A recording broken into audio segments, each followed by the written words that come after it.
Assalamualaikum warahmatullahi wabarakatuh. Innal hamdalillah nahmaduhu wa nasta'inuhu wa nastaghfiruh wa na'udzu billahi min syururi anfusina wa min sayyiati a'malina. May yahdihillahu fala mudhillalah wa may yudlil fala hadiyalah. Asyhadu an la ilaha illallah wa asyhadu anna Muhammadan abduhu wa rasuluh la nabiyya ba'da. Allahumma salli wa sallim ala nabiyyina Muhammad sallallahu alaihi wasallam wa ala alihi wa sahbihi wa man sara ala nahjihi ila yaumiddin. Amma ba'd. Ayo ikhwah, kita lanjutkan kajian akhlak masih tentang mudarah. Mudarah itu diartikan dengan diplomasi atau basa-basi. Wa an Yunusa, dari Yunus qal balagani an Ibni Abbas ana kana yaqul, sampai kepadaku riwayat dari Ibnu Abbas bahwa beliau berkata, an-nisa'u auratun, nisa perempuan itu aurat, khuliqna min dha'fin, mereka tercipta lemah. Tapi istilah lemah ini faktanya kuat. Faktanya kuat. Ya. Di mana kelemahan seorang perempuan? Ketika suaminya wafat, dia tahan bertahun-tahun tidak menikah, bahkan sampai seumur hidup. Itu kan berarti kuat, ya kan? Melahirkan berapa kali, itu kan sangat berat. Menyusui, tuh. Nah, menurut sini lemah katanya. Jadi artinya Islam menempatkan pria, suami itu harus lebih daripada perempuan, kekuatannya. Karena perempuan dianggap lemah. Fasturu auratahunna bil buyut. Maka simpanlah aurat mereka di rumah saja. Jadi kalau bentrok, kalau bertengkar, cukup urusan rumah, jangan dibawa keluar. Wadaru da'fahunna bisukut, dan gunakanlah mudarah, tadi itu diplomasi atau basa-basi dengan diam. Ya, jadi kalau di rumah mereka marah, ya kita lebih baik banyak diam. Karena dilawan juga percuma.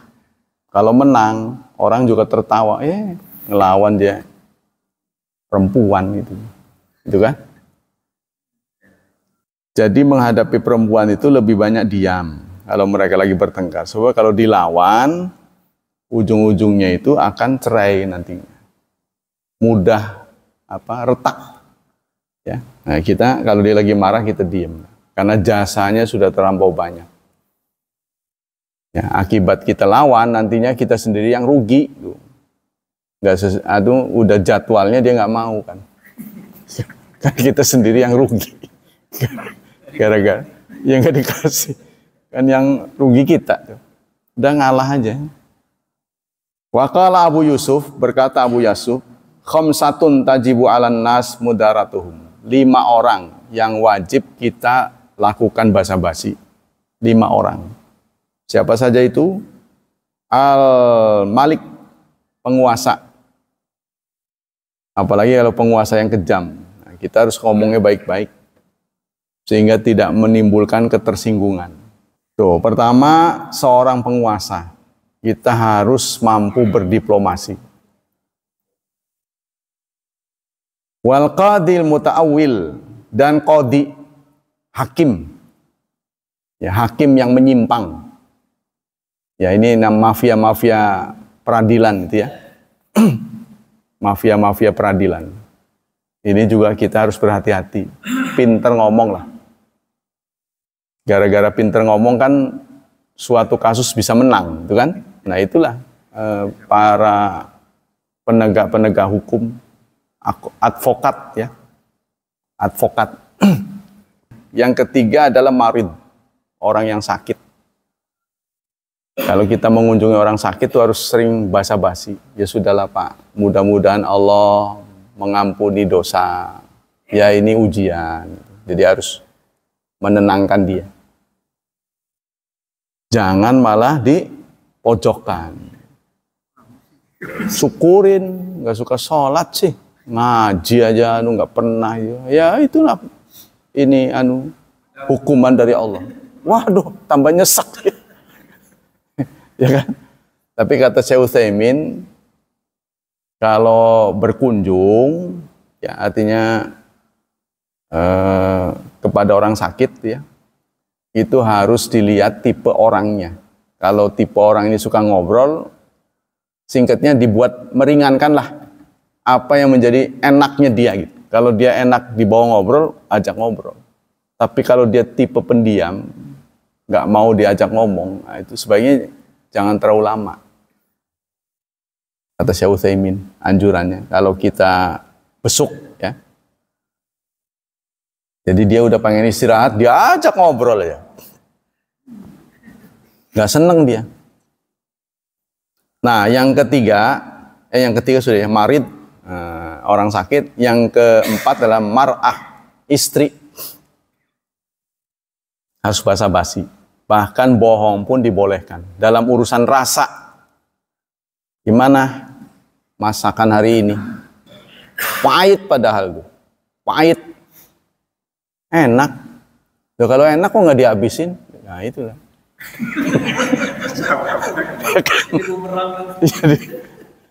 jadi urusan rasanya kita bahkan boleh berbohong. 3 hal kita boleh berbohong. Pertama, kepada istri. Tapi urusan rasa ya, bukan urusan yang lain-lain. Yang kedua, saat perang. Kepada musuh kita boleh bohong. Berapa temanmu? Nah, itu jangan dikasih tahu siapa-siapanya. Yang ketiga, saat kita menjadi pendamai. Jadi juru damai. Atau si A bermusuhan dengan B, kita tengah-tengahi. A tanya, gimana pandangan B pada saya? Itu harus diberikan hal yang positif. Begitupun sebaliknya. Nah, sehingga mereka dengan hadirnya kita menjadi damai, berdamai. Ya, kita boleh berbohong sih. Tapi ya kira-kira lah bohong. Wal alim, dan kepada alim. Liyak tabisa min ilmihi. Saya nggak ngerti nih, kepada alim kok boleh basa-basi ya. Dan seorang alim supaya kita bisa mengunduh ilmunya. Kita harus basa-basi. Nah, jadi tuh kepada 5 orang kita harus berdiplomasi atau berbasa-basi. Kata Wuhaib bin Warad, qultu li Wahab bin Munabbi, inni uridu an atazilan nas, faqala lila budalaka minan nas, walin nasi minka, laka ilaihim hawaij, walahum ilaika hawaij, walakin kunfin asama sami'an, a'ma basiran, sukutan nutukan. Suatu saat, diriwayatkan dari Wahab bin Warad, aku berkata kepada Wahab, ya, kata Wuhaib ini, aku ingin menyendiri. Jadi kata dia, saya akan menyingkir. Ya, karena di mana-mana menghadapi bentrok. Ngomong salah, nggak ngomong salah gitu. Jadi orang-orang menjauhi saya. Saya ingin tidak bergaul lagi dengan mereka. Lalu kata Wahib, jangan. Karena kamu punya keperluan pada mereka, mereka juga perlu kamu. Jadi manusia itu hidup nggak mungkin menghindari masyarakat, nggak mungkin. Ya, kita mau sembunyi gimana? Paling tidak nanti kalau mati kan yang gotong jenazahmu siapa? Nggak mungkin datang sendiri ke kuburan. Kita harus bermasyarakat. Kalau kamu merasa teman-temanmu itu menyakitimu, ya, atau kamu keberadaannya tidak diterima oleh banyak orang, maka jadilah orang yang dengkek sama bisu. Udah jangan didengerin omongan mereka. Tapi tetap bergaul. Ya, itu jadi begitu. Jadi kita jangan menarik diri. Kalau ada hal-hal yang tidak baik, jangan menarik diri. Kalau kita menarik diri, maka kita akan parah. Sama dengan penjahat-penjahat negeri ini. Kita apakah perlu bergaul dengan mereka apa enggak? Perlu menjadi bagian dari mereka apa enggak? Sebagian ulama mengatakan perlu. Sebab kalau kita hindari, nanti mereka semakin jahat. Semakin jadi. Jadi wajarlah kalau ada mereka yang tetap berkoalisi. Ya kan? Ada yang tetap menjadi bagian dari mereka. Ini supaya menekan kejahatan. Jadi paling tidak kalau mau berbuat jahat dia ngeliat, oh ada si Anu ya, janganlah. Paling tidak begitu. Waqala Abu Hatim. Jadi kita menurut Wahib ini, kalau Anda menghadapi masyarakat mengucilkan Anda tidak diterima, jadilah anggota masyarakat yang pendiam. Sukutan nutukan. Menjadi sukut, diam, banyak diam. Sebab kita tidak bisa menghindari masyarakat. Ya, jadi jangan mengucilkan diri. Waqala Abu Hatim berkata, alal akil ayal zama mudarah ma'aman dafa'ilai fil asyarah. Wajib kepada orang yang berakal untuk melakukan diplomasi atau basa-basi. Terutama kepada orang yang tidak akur sama dia. Jadi dia tetap bergaul. Min ghairi mufaraqatil mudahana. Tapi jangan berpura-pura. Ya, culas ingatnya. Itu tidak boleh. Idzil mudara minal madari sidqatun lahu. Karena sikap mudara, sikap berdiplomasi, ya, ini adalah sedekah. Jadi singkatnya kita tidak boleh tokmol. Kita harus mengarang cerita yang didengarnya enak. Tapi jangan nuansanya terlalu jauh berbohong, berpura-pura. Jadi harus menggunakan kata-kata. Kan mengolah kata ini. Ya, retorika. Kita harus berretorika. Nah, untuk berretorika itu kan wawasannya harus luas. Singkatnya harus belajar juga. Nah, kalau kita nggak bergaul, kapan dapatnya? Ya, kita tidak akan menjadi supel kalau kita nggak bergaul. Kita menyendiri aja. Oh, ilmunya banyak, menyendiri aja. Ya nggak bisa lah. Harus dipraktekkan.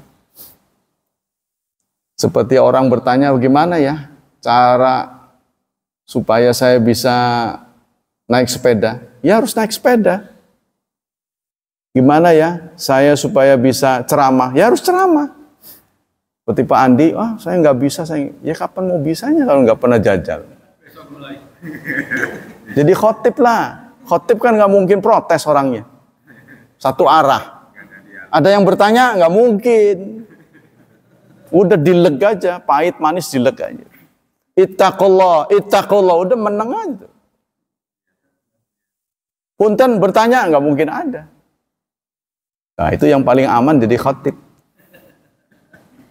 10 menit aja. Bisa dengan berbasa-basi. Sebenarnya banyak yang saya ungkapkan, tapi modal saya cuma segitu. Itu. Jadi kita mengungkapkan kelemahan kita itu memberi ketenangan. Saya ingin bicara lebih banyak, tapi ini bukan momennya. Karena khutbah itu diharapkan singkat.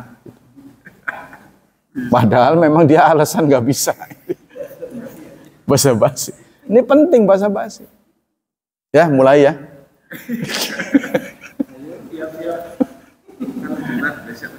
Iya, harus begitu. Coba. Wal faslu bainal madara wa mudahana wa ayajal mar'u waqtahu fi riyadah. Nah, ini kata di sini. Cara kita bisa berbasa-basi itu harus riyadah, latihan. Harus sering latihan. Mengungkapkan, memilih kata-kata yang enak didengar. Itu apa tuh? Li islahil waqti alladhi huwa lahu mukim. Untuk mematutkan waktu yang cocok. Jadi momennya itu supaya cocok tuh apa? Jadi ini membutuhkan pengetahuan yang luas, ya. Kita harus melek berita, melek dunia itulah. Ya, jangan fokus di satu pengetahuan saja. Jadi harus melek lah, gitu. Membuka diri. Biluzumil mudara min ghairi salamin fid din min jihati minal jihad. Tapi itu ditujukan agar kita jangan sampai mengorbankan agama. Jadi tujuan mudara ini menyelamatkan agama. Contohnya kita disuguhi makanan yang tidak halal. Ya, bagaimana cara menghindarnya? Itu harus kata-katanya jangan menyakitkan. Oh, saya lagi nggak enak. Gitu kan? Tapi kalau orang ini harus diberi pelajaran, kenapa nggak mau makan? Ada babinya. Kenapa dengan babi? Haram. Itu jawaban yang paling tepat. Wah, nggak enak. Masa sih nggak enak? Gitu. Nah, nanti terus beruntun. Tapi kalau itu haram, menurut agama saya nggak boleh. Saya berusaha menjadi orang yang taat beragama. Nah, dia akan menghormati. Gitu kan? Oh gitu, nasi padang aja ya? Oh boleh. Gitu. Ya. Menurut pengalaman saya. Jadi kalau dihadapkan pada babi itu jawabannya itu haram. Jangan alasannya lain-lain. Oh saya nggak doyan. Jangan, saya doyan, enak, cuma haram. Gitu. Kalau yang tidak haram saya mau. Gitu. Biluzumina tadi itu ya.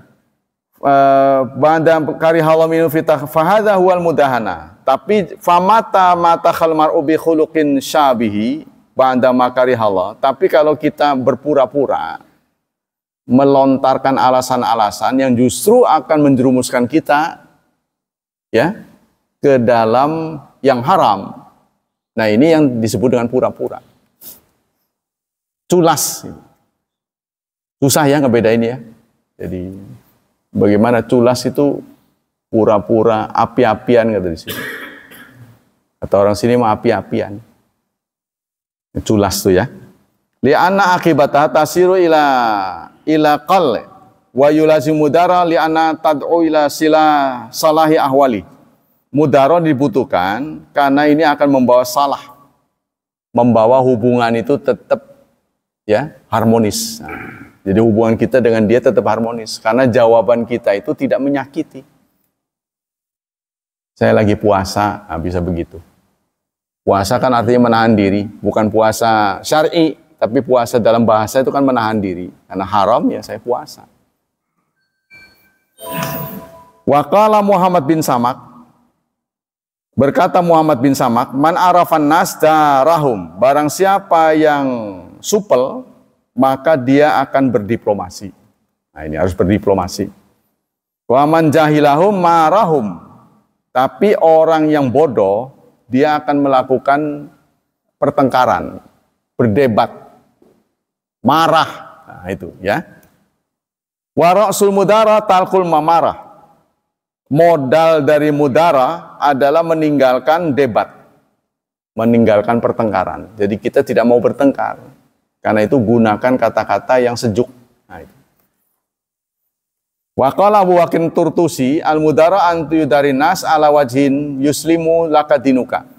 Kata Turtusi, mudara itu seseorang ya basa-basi kepada orang lain dengan cara yang menyelamatkan agamanya. Supaya agamanya selamat, itu namanya mudara. Tadi itu disuguhi yang haram. Ya. Terus apalagi lah gitu. Yang jika kita tidak berdiplomasi, maka kita akan tidak selamat agamanya. Nah, sekarang manfaat dari basa-basi apa? Di sini tercatat ada 9. Al-mudara tazra'ul ulfa wal mawaddah. Basa-basi itu akan melahirkan harmonisasi. Harmonis. Nah. Yang kedua, mudara tajma'u baina qulub al-mutanafirah. Yang kedua, basa-basi ini akan menyatukan hati. Jadi kita akan merasa enak, yang dengar juga enak. Jadi akan bersatu. Ya, jadi kita dan dia itu akan deket gitu.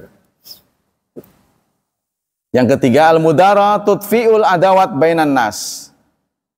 Mudara atau basa-basi ini akan memadamkan permusuhan. Jadi tidak ada permusuhan. Yang penting itu kita ya menghadapi orang tuh dengan sumringah. Apa kabar? Baik. Gimana sampean? Baik. Jadi jangan perangat-perangut. Gak ada guna. Ya. Yang keempat, al-mudara min sifatil mu'min. Mudara, basa-basi, ini bagian dari sifat mukmin. Sikap seorang mukmin itu salah satunya mudara. Jadi ngomongnya itu jangan tokmol. Wal mudahana min sifatil munafik. Sementara culas itu sifat orang munafik. Jadi culas itu lebih cenderung berbohong ya. Cenderung, gimana tuh membedakan mudahana dan mudara? Basa-basi dengan culas, bedanya apa? Jadi basa-basi ini dianjurkan, tapi culas tidak dianjurkan. Yang kelima, alamatun ala husnil khuluq. Mudara, basa-basi itu merupakan ciri akhlak, berakhlak. Ya. Jadi kalau kita bisa menjawab, mengarang kata, ya, merangkai kata supaya enak didengar, itu adalah bagian dari husnul khuluq, akhlak yang baik. Yang keenam, min awamil injazi da'wa ilallah wa imma hidayah min mumadin da'iyah au yakfi syarahu wa fatul majalatin au sawlid da'wah. Mudara, berbasa-basi, ini adalah poin penting untuk menyelamatkan dakwah. Nah, jadi kita berdakwah, ini kata-katanya juga enak didengar.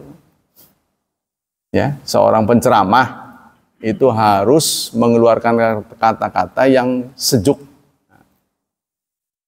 Nggak boleh kata-kata yang kasar. Kan? Bagaimana kita cara untuk mendidik kata-kata apa? Nah, itu harus kita poles sedemikian rupa. Ima hidayah man yudarihi ada'iyah, bisa jadi karena kita berlaku sopan, orang yang diajak ngomong itu tertarik. Ya, bahkan cenderung untuk mengikutinya. Tuh ya.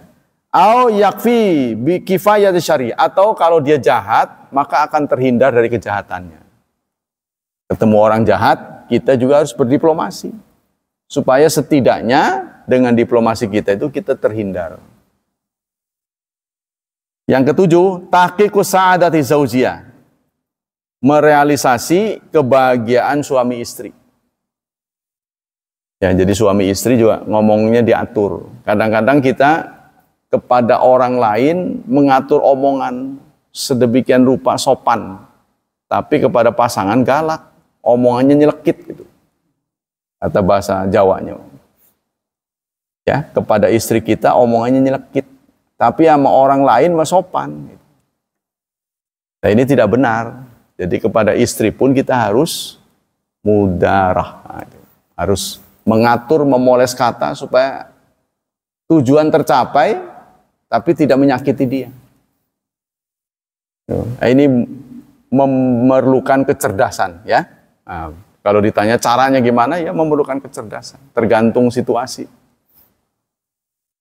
Yang kedelapan, tahqiqus salamati wal amni wa tuma'nina li nafs. Merealisasi keselamatan, keamanan dan ketenangan. Serupa sih dengan tadi ya. Yang kesembilan, al-isma min syaril a'da. Kita akan terlindung dari kejahatan. Ya, jadi kalau kita pinter berdiplomasi, insya Allah kita akan selamat. Qala Ibnu Jauzi minal balhi ayintu badira aduan ahasudan bil mukhasamah wa innama yambagi in arafta halahu anta tudhira lahu ma yujibu salamah bainakuma. Salah satu bentuk kebodohan, kata Ibnu Jauzi, Anda menghadapi musuh itu dengan emosi. Menghadapi musuh dengan emosi. ya, menunjukkan emosional, ya, kegembiraan yang berlebihan atau kesedihan berkelebihan. Ini musuh makin nyelekit, makin sakit. Yaitu seperti kalah itu kan sudah kecewa. Terus yang menang itu manas-manasin, diiming-iming, alah kalah itu tambah asah, tambah sakit. Makanya di WA grup itu suka, wah ini nanti akan dibalik. Saya bilang, kayaknya kecil kemungkinan, kayaknya angkanya itu sudah jaraknya jauh gitu. Kalaupun memang ada kecurangan diungkapkan, itu tidak signifikan. Ya sudahlah, kita terima. Kalau memang dia menang, mudah-mudahan proses menjadi penguasanya itu dia tobat. Selama orang hidup kan masih ada kemungkinan tobat.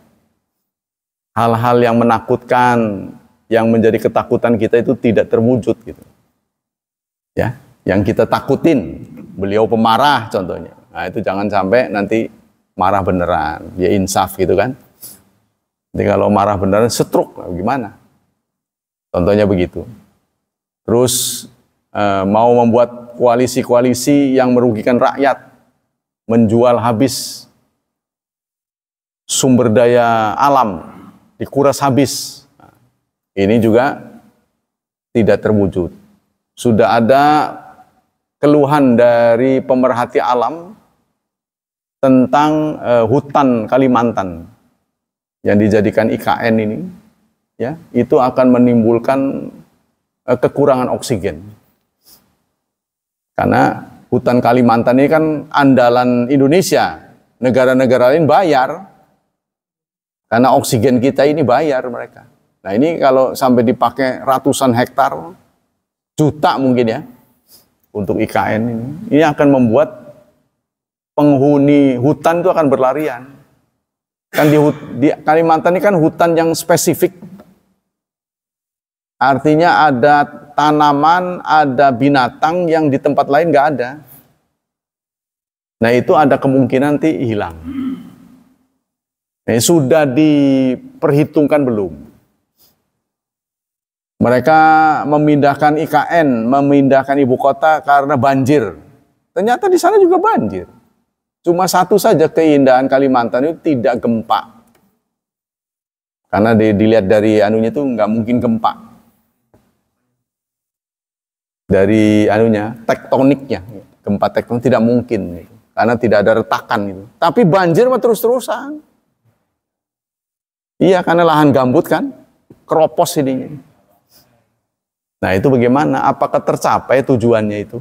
Menghindari Jakarta, tapi deritanya sama, banjir juga. Yang kedua, ongkos kita akan semakin mahal. Karena ada rapat-rapat itu kan semua KS nanti kantornya di sana kan. Kalau tetap menjadi perusahaan nasional, KS akan buka kantor di sana. Kantor pusat kan selalu di ibu kota. Jadi hijrah massal. Suwarul mudarah, bentuk-bentuk mudarah. Sifatul mudarah yahtaji ila fi ta'amul ma ba'dil ashkhas. Jadi mudarah ini adalah salah satu cara bergaul. Ya, jadi basa-basi ini adalah tempatnya pergaulan, cara bergaul. Ya, atau teknik bergaul. Pertama, sianatu nafsi min ahlil fujur wal syurur. Melindungi diri kita dari penjahat. Rasulullah bersabda, inna syarran nas manzilatan indallah man tarakahu wa wada'ahu nas ittiqafuhsyihi. Seburuk-buruk manusia derajatnya di sisi Allah adalah orang yang ditinggalkan temannya karena takut kejahatannya. Ya, setiap kita dekat dia jauh, dekat jauh. Pokoknya ada kita orang menjauh. Itu seburuk-buruknya orang.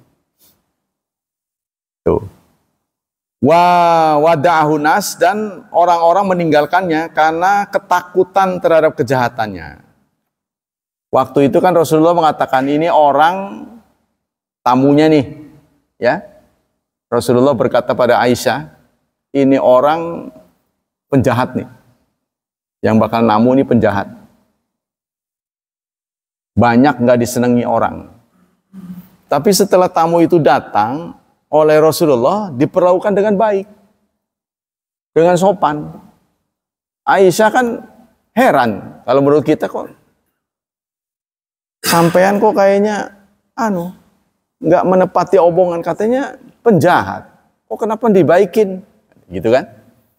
Aisyah ini sebagai istri kan udah kasih, nih penjahat bakal datang, kan Rasulullah mah tahu kan, orang ini orang yang nggak disukai banyak orang, dia akan bertamu ke rumah kita. Nah, setelah datang oleh Rasulullah, dia dilayani dengan baik dan sopan.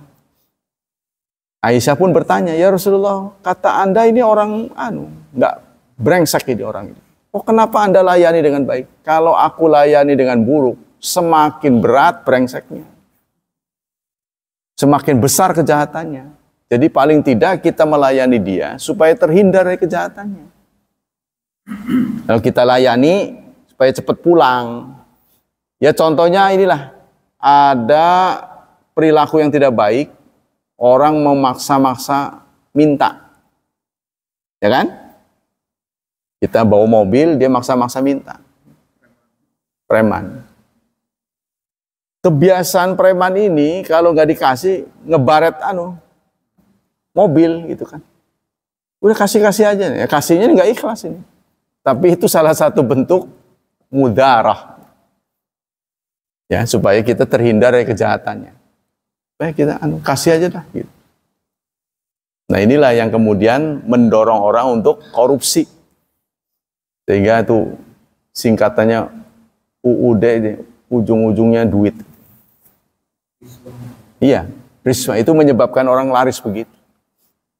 Nah, tapi pengetatan undang-undang ya sebenarnya. Kalau undang-undang ketat, insya Allah enggak. Yang kedua, ta'amul imam ma'ara'iyah. Cara imam memperlakukan rakyatnya. Nah, ini. Fa'an umil mu'minin Aisyah qalat, ana usta'dzana ala Nabi sallallahu alaihi wasallam rajulun. Nah, ini diceritakan suatu saat ada seseorang datang ke rumah Rasulullah. I'dzanu lahu, kata Rasulullah, ya, suruhlah ke sini. Fa bisa ibnu Usyairah au bisa akhu Usyairah. Maka dia, kata Rasulullah, ini yang akan kita hadapi ini orang yang paling buruk. Ya, orang ini orang jahat, orang tidak baik. Falamma dakhala, saat pemuda itu masuk ke rumah Rasulullah, ala nalahul kalam. Rasulullah pun mengeluarkan kata-kata lin yang sopan, lembut. Rasulullah melembutkan ucapan pada dia. Sehingga ini menimbulkan keheran-heranan pada Aisyah. Fakultu lahu, aku pun bertanya, ya Rasulullah, kulta ma kulta, Anda tadi mengatakan begini begitu. Katanya orang ini orang tidak baik. Tapi di sisi lain Anda, begitu dia datang Anda lembut. Apa-apaan nih, gitu kan? Kalau menurut kita ini kesannya kayak apa gitu? Katanya jelek, katanya orang nggak bagus. Kenapa Anda berkata lembut gitu kan? Lalu apa jawab Aisyah? Aisyah, benar Aisyah. Inna syarran nas manzilatan indallah man tarakahu wa wada'an nas ittiqafushi. Seburuk-buruk orang di sisi Allah adalah ditinggalkan orang lain karena ketakutan terhadap kejahatannya. Jadi orang nggak mau repot dengan dia. Nah, ini seburuk-buruk orang. Tidak lagi diajak ngobrol, ditinggalkan. Nah, itu kita jangan begitu. Falaisa kullu ra'iyya ala nimtin wahid, tapi rakyat sifatnya tidak sama. Banyak saya mendapat masukan, bangsa Indonesia ini masih banyak yang berpikiran bodoh. Yang bodoh itu terlalu banyak, sehingga ini menjadi makanan orang pinter. Yang bodoh itu terlalu banyak. Jadi orang bodoh ini kalau dibikin pinter juga nggak bisa, karena dia nggak ngerti. Jadi dibikin pinter pun nggak bisa. Jadi ada orang yang tipenya begitu, ya. Jadi kalau sudah menghadapi orang seperti ini, ya nggak bisa dibunuh kan, tetap dipelihara. Ya sudahlah, memang ditakdirkan begitu. Nah, tadi dia seumur-umur dia akan menjadi makanan orang pinter. Dia nggak bakal ngerti, dikasih tahu juga. Ya, kebanyakan antara pemasukan jadi miskin dan bodoh. Ini namanya lingkaran setan. Gara-gara orang tuanya miskin, maka anaknya nggak bisa sekolah tinggi. Saat sekolah, alat-alat sekolah tidak punya.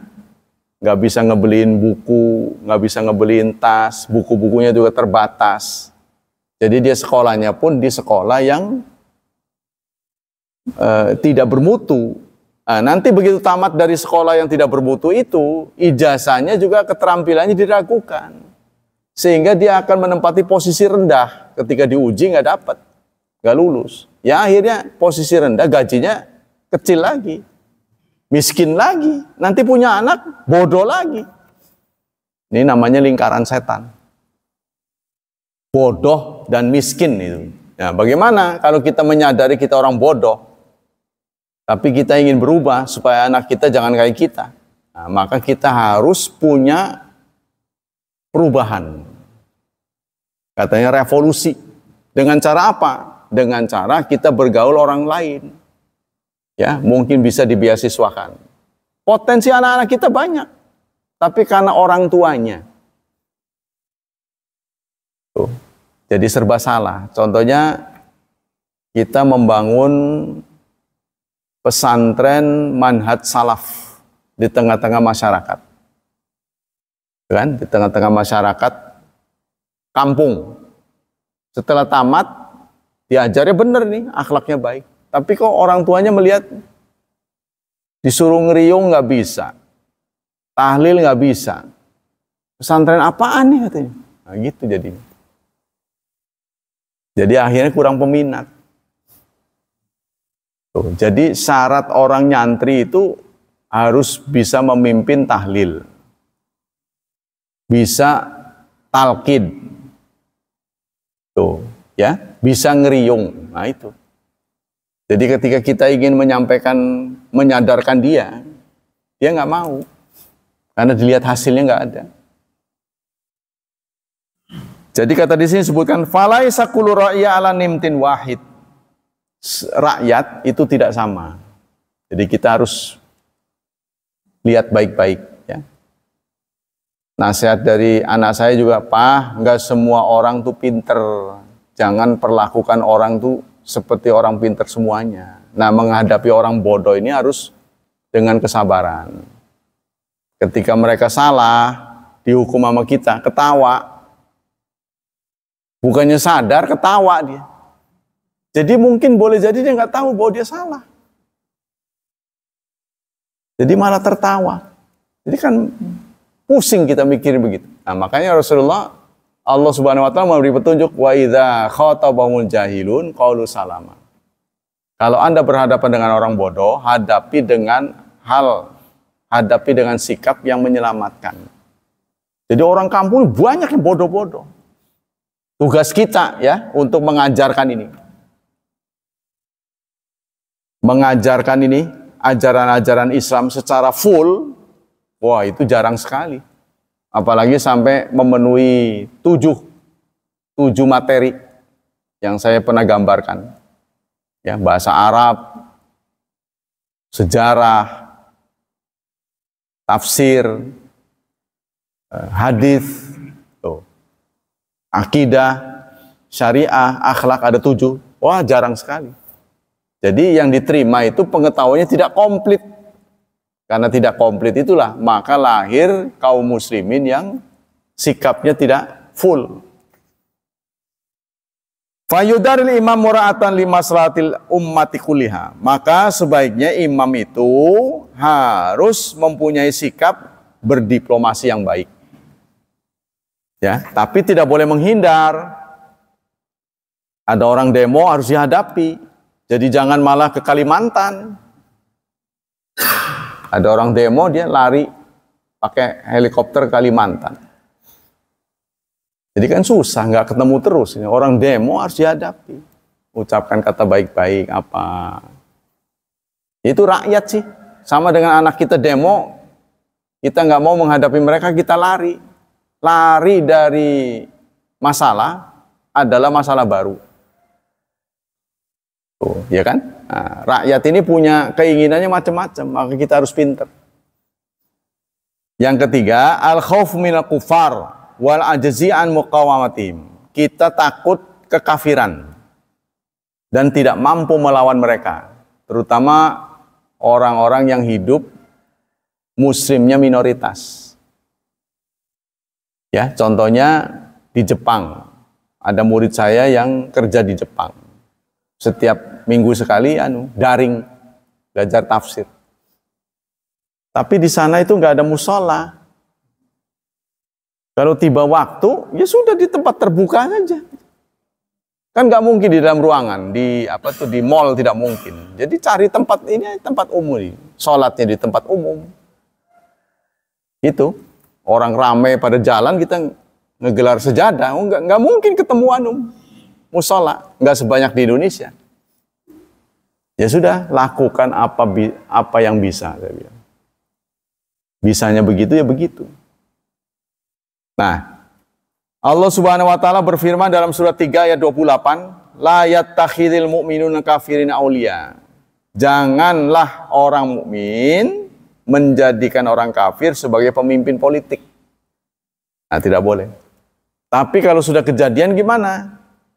Ya, ternyata pemimpinnya itu adalah kafir, ya sudah kita harus berdiplomasi. Wa may yaf'al dzalika falaysa minallahi fi syai'. Barang siapa yang mengerjakan hal itu, maka tidak ada hubungan dengan Allah sedikit pun. Jadi Allah tidak mengakui. Mencari pemimpin politik itu bagian dari ibadah. Gitu. Idealnya sih, ya, pemimpin politik itu juga sering ke masjid. Jadi pemimpin politik ya pemimpin masjid gitu. Imamnya sama, imam masjid adalah pemimpin masyarakat. Tapi kita nggak pernah ketemu. Yang jadi imam bukan Pak RW, Pak RW-nya nggak pernah jadi imam. Ini kerok jadi. Selalu terpisah. Kalau di zaman sahabat tuh imam ya pemimpin sosial, pemimpin masyarakat. Jadi dia punya daya eksekusi. Kalau sampai nggak nurut, dia punya kekuatan untuk mengeksekusi. Awas, nanti saya persulit kalau kamu ada urusan. Kan takut jadi orangnya. Nah, Jumat itu pesan fatwa mingguan, program mingguan. Kan imam yang menuturkan itu. Ya, minggu ini target kita begini-begini. Menjurusnya ke takwa pada Allah. Contohnya akan membersihkan gorong-gorong. Nah, itu diceritakan tentang kebersihan. Ayat-ayat itu. Ya, minggu ini target kita akan kebersihan. Ceritakan ayat-ayat tentang kebersihan. Begitu. Jadi nyambung. Kalau kita kan nggak nyambung. Ya. Imam punya kepentingan. Kadang-kadang orang Islam itu hanya ada keinginannya apa ya namanya? Ritual saja. Seremonial. Buktinya saya kalau ceramah nggak pernah dikasih judul. Kan berarti bebas tuh. Ya, contohnya nih jadwal bulan Ramadan dikasih nih, tanggal sekian. Mereka nggak pernah memberi judul. Ya buat saya memakanan lah, enak. Semakin nggak ngasih judul, semakin enak. Ya, contohnya kalau saya diplot di beberapa masjid, ini ngomong tentang surat ini, nanti di sana surat yang sama, surat yang sama, surat yang sama. Tapi ada seorang penceramah yang tidak tekun, tidak teliti. Ketika dia bicara di masjid A, ya, ada pengunjungnya. Lalu besoknya dia di masjid B, pengunjung di masjid A itu juga ada di masjid B. Ketika dia ke masjid C, dia juga ada di masjid C. Ini penceramah kok itu aja. Akhirnya dia memprovokasi orang, udah jangan dipakai. Nah, itu gara-garanya. Makanya kita juga harus pinter-pinter. Jadi kalau kita ada yang favorit, jangan itu aja. Saya juga melihat di sini, pengantar-pengantar di sini, pengantar pembicara, kalau mengucapkan kata-kata itu aja.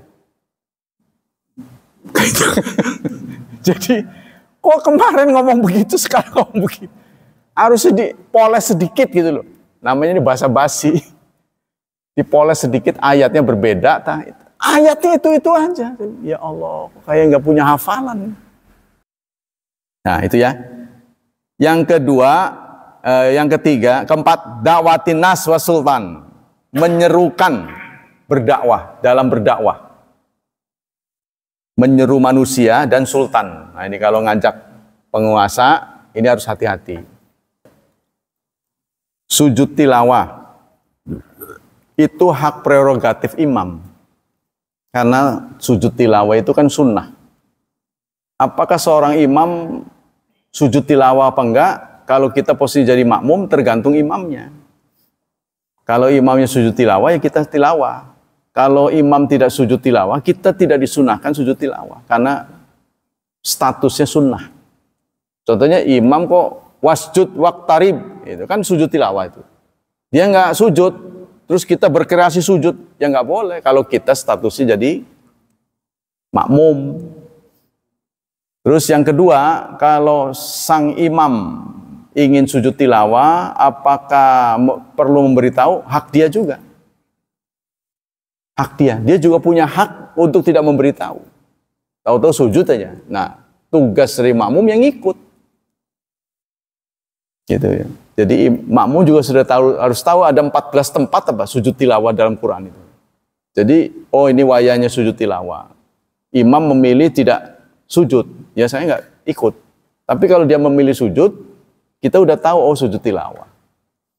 Kalau nggak tahu kan nanti kita akan komentar, kok sholat subuh 3 rakaat katanya gitu. Ada yang ngomong begitu, ya kan? Oh sholat subuh 3 rakaat padahal tambah sujud tilawah. Nah, apakah perlu baca takbir? Iya perlu. Allahu Akbar ke bawah. Bangun juga Allahu Akbar. Itu. Yang selanjutnya, kalau di luar sholat. Nah, kalau di luar sholat itu apa perlu menghadap kiblat? Nggak perlu. Tapi kalau lagi makmum kan memang posisinya menghadap kiblat, nggak mungkin menghadap yang lain kan. Kalau lagi sholat mah, kan posisinya sudah menghadap kiblat. Ya nggak perlu cari arah lain. Tapi kalau kita lagi duduk, disunnahkan menghadap kiblat. Disunnahkan saja. Sama dengan sujud syukur. Nggak perlu berwudu untuk sujud tilawah. Untuk sujud syukur nggak perlu berwudu. Sujud aja. Kita menerima nikmat apa, anak kita lulus, kemudian doa kita dikabul, kita sujud syukur. Wallahu a'lam. Ada lagi? Cukup ya? Demikianlah kajian pagi ini. Semoga menginspirasi kita semua. Semoga Allah memberikan pahala yang berlipat ganda untuk kita. Tetap melindungi dan menyelamatkan kita dari wabah dan fitnah, dari syubhat dan syahwat. Dan kepada anak-anak kita, kita senantiasa mendoakan semoga hidup mereka dimudahkan. Semoga mereka mendapat berkah yang berlimpah. Serta diberi hidayah oleh Allah untuk menjadi hamba Allah yang salih dan salihat. Subhanakallah wa bihamdik. Asyhadu an la ilaha illa anta astaghfiruka wa atubu ilaik. Wassalamualaikum warahmatullahi wabarakatuh.